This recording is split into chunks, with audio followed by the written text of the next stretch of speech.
Good day. So now I'll show you the bones in the hand. Okay, so you can see here the carpal bones, 8 carpal bones. Here's the metacarpal bones, and these are the phalanges. Let's have a look at the carpal bones first. Okay, there's 4 carpal bones in the proximal row, 4 carpal bones in the proximal row, 4 carpal bones in the distal row. Okay, let's orientate ourselves first. This is the thumb, the bones in the thumb. So this is lateral. Let's have a look at the most lateral carpal bone in the proximal row. Okay, this is proximal row. The most lateral bone here is this one. Okay, this is scaphoid. Scaphoid, it's got its name scaphoid because of its shape, boat shape of a boat. That's why it's called scaphoid. And medial to that, in the proximal row, here lunate. Luna, meaning moon, half moon, crescent shape. Okay, crescent shape. That's why it's called crescent shape. That's why it's called lunate. And then there's the triquetrium here, 3 corners and roughly shaped pyramid shape.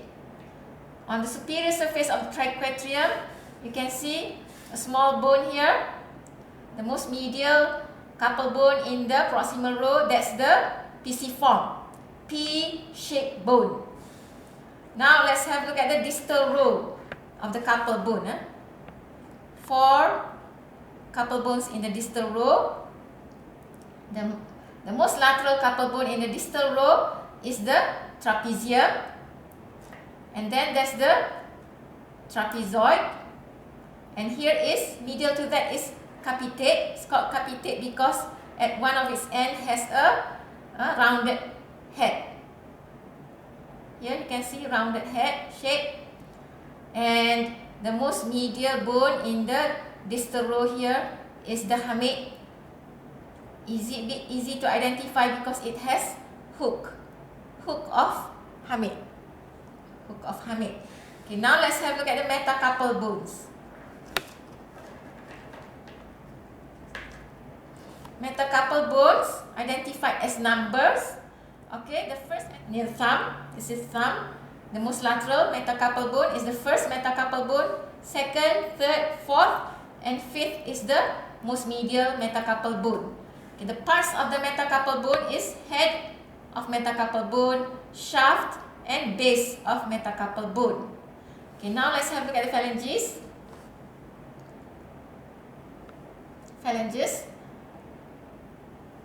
So you can see the medial 4 fingers has 3. 1, 2, 3, 1, 2, 3, 1, 2, 3 phalanges.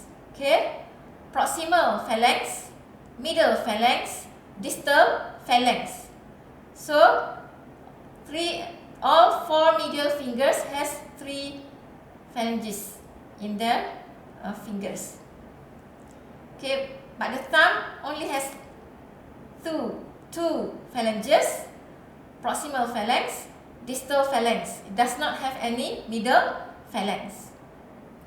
So now let's have a look at the different parts of the phalanx. Similar to metacarpal, it also has a head, shaft, and base. Okay, so that's all for bones in the hand. Thank you.